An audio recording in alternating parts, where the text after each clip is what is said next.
saya Muhammad Manasawahullah Hidayatullah. Saya di sini ingin mewawancarai Bapak Subagiono sebagai narasumber mengenai tema wawancara saya, yaitu politik Islam di masa Orde Baru. Baik, mungkin langsung saja pertanyaan dari saya, Bapak. Bagaimana hubungan antara Islam dan politik di masa Orde Baru? Hubungan Islam dan politik di masa Orde Baru itu sebenarnya baik-baik saja ya. Seperti yang kita ketahui bahwasanya di masa Orde Baru itu keislaman itu bisa tumbuh dengan humanis ya, bisa berjalan tanpa adanya suatu kekerasan apapun gitu. Sehingga bisa dibilang pemerintah bisa ngayomi, bisa katakanlah memberikan suatu perlindungan yang nyaman bagi peribadatan umat Islam pada umumnya.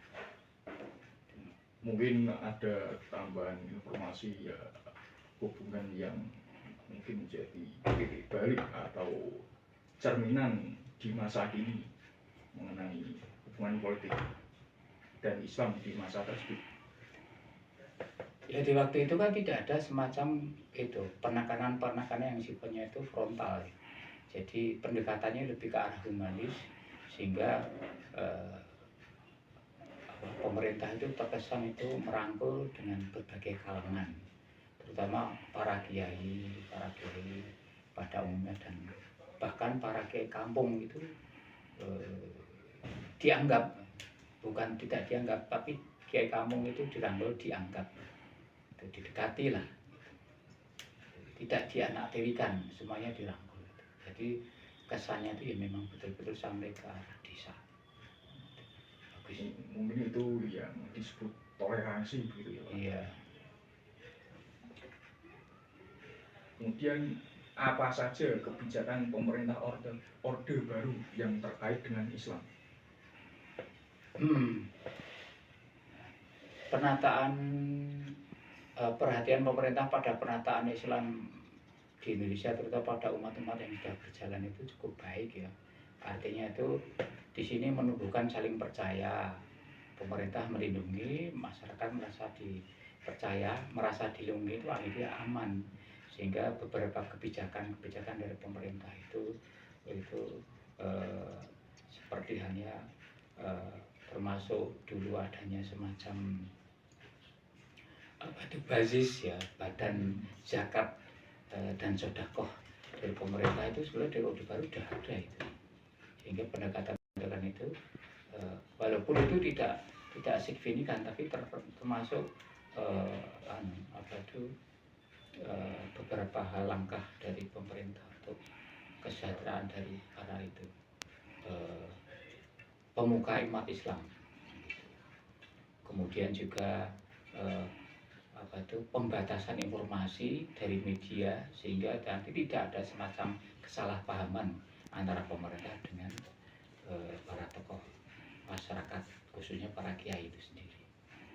Berarti kesejahteraan umat Islam itu ditopang oleh kebijakan pemerintah sendiri. Iya.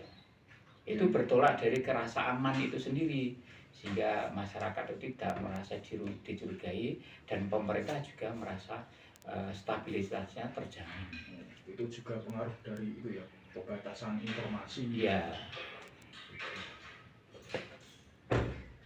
Untuk pertanyaan selanjutnya, mungkin bagaimana pengaruh kebijakan pemerintahan Orde Baru terhadap politik Islam di Indonesia?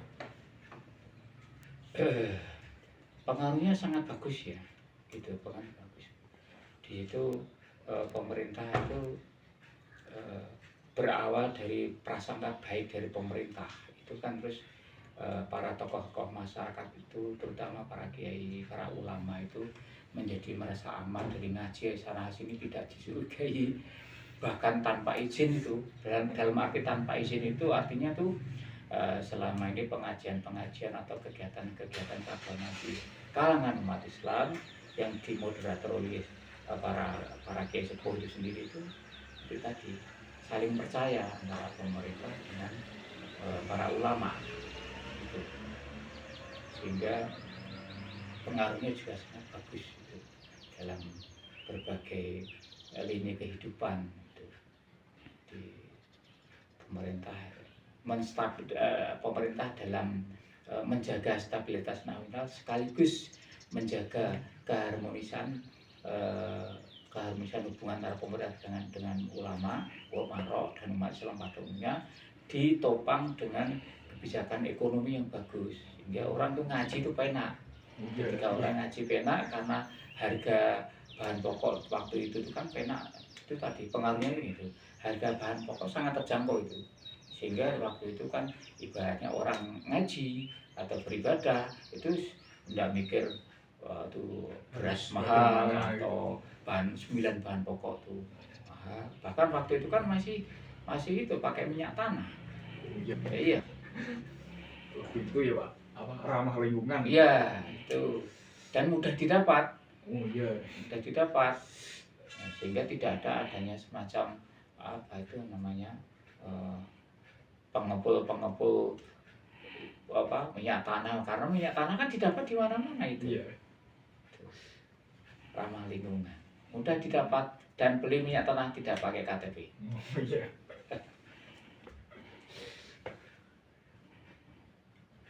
Berarti itu apa? Pemerintah itu sangat mendukung kegiatan yang berlandaskan pemikiran Islam seperti itu. Iya, itu. Saling menjaga, saling toleransi. Jadi rakyat itu merasa terayomi sehingga rakyat percaya pada pemerintah. Gitu.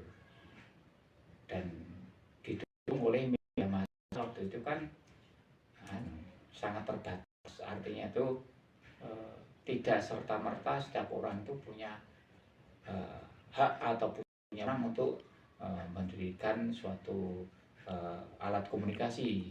Bahkan itu televisi itu terbatas sekali.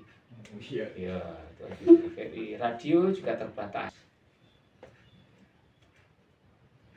Berarti itu apa dasar negara Pancasila itu benar-benar diterapkan di masa. Ya, banyak yang terakomodir. Baik, mungkin pertanyaan selanjutnya, apa saja tantangan politik Islam di masa Orde Baru? Ya, tantangan di baru itu tadi adanya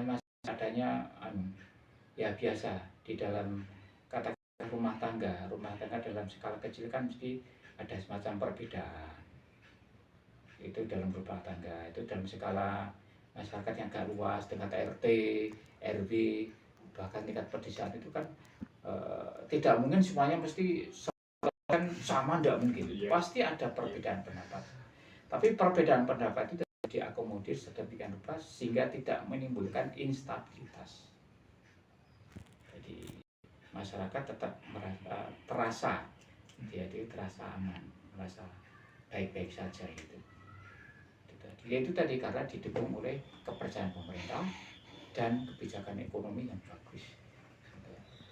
Kesana kemari itu, ya itu tadi juga termasuk pengaruh ekonomi itu tadi. Pengaruh ekonomi dalam kebijakan pemerintah itu kan sangat bagus.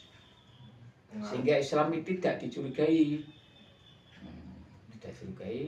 dan perkembangan Islam ya biasa-biasa saja, baik-baik saja. Berarti dengan kata lain,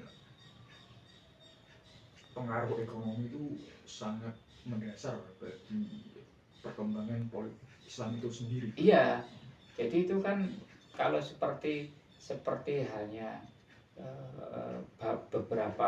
beberapa kejadian di sejarah Nabi Muhammad itu juga begitu. Nomor makan itu kan diutamakan. Jadi ibaratnya ngaji ataupun mendengarkan dari fatwa dari Kanjeng Nabi Muhammad SAW itu sendiri itu kan ada kan sahabat yang itu tidak ngaji, tapi karena cari makanan, sementara ada sahabat yang mencela itu, tapi justru dibenarkan Nabi Muhammad makan dulu, cari makan untuk keluarga. Bagaimana kalau ngaji kelaparan? Sehingga dengan demikian ngaji dalam keadaan tidak lapar. Dalam keadaan terpenuhi. Ya, terpenuhi kebutuhan pokok. Kan minum itu sudah cukup. Gitu. Terkadang kita ya juga memang hal-hal yang dasar seperti makan gitu saja masih diperebutkan. Iya, itu tadi. Sehingga dengan kata lain ya beribadah tapi juga tidak kelaparan. Mungkin ini pertanyaan terakhir Bapak. Apa pelajaran yang dapat kita petik dari politik Islam di masa Orde Baru? Pelajaran yang bisa dipetik dari masa Orde Baru itu secara umum adalah itu tadi, kenyamanan dalam berinteraksi sosial yang diwujudkan dalam bentuk peribadatan itu nyaman, gitu. Jadi sangat besar pengaruhnya itu stabilitas ya. Jadi stabilitas nasional di zaman Orde Baru itu walaupun terkesan agak ada ya, sementara pihak yang mungkin berpendapat itu kekang atau apa, tapi justru itu dari sejarah kebudayaan ataupun sejarah sosiologi Islam, sejarah masyarakat di Indonesia pada umumnya kan itu tadi saling gotong royong, saling bertemu. Kalau itu tidak diarahkan, itu nanti akan bicara sendiri, berpendapat seenaknya sendiri. Oh iya. Wah kan itu, lah itu bisa menimbulkan instabilitas. Ngawur. Nah, sementara di dalam kepemimpinan Orde Baru, di pemerintahan Orde Baru sendiri itu kan itu sangat terkendali. Katakanlah ngomong tuh ya harus bertanggung jawab, orang asal bicara terus nanti lari itu, atau asal bicara seolah-olah tuh pinter, padahal mungkin yang lebih pinter lebih banyak. Nah, itulah. Jadi berbicara itu harus ada dasar yang kuat gitu. Dasar dan kuat, dan pembicaraan itu jangan sampai instabilitas, jangan sampai menimbulkan kekacauan di dalam masyarakat gitu. Jangan sampai menimbulkan pertanyaan-pertanyaan yang aneh-aneh sehingga masyarakat bingung. Iya. Ya, mungkin cukup sekian Pak wawancara dari saya mengenai tema saya yaitu politik Islam. Ya, kurang lebih begitu. Mohon maaf. Ya Pak, sangat berterima kasih saya atas informasinya.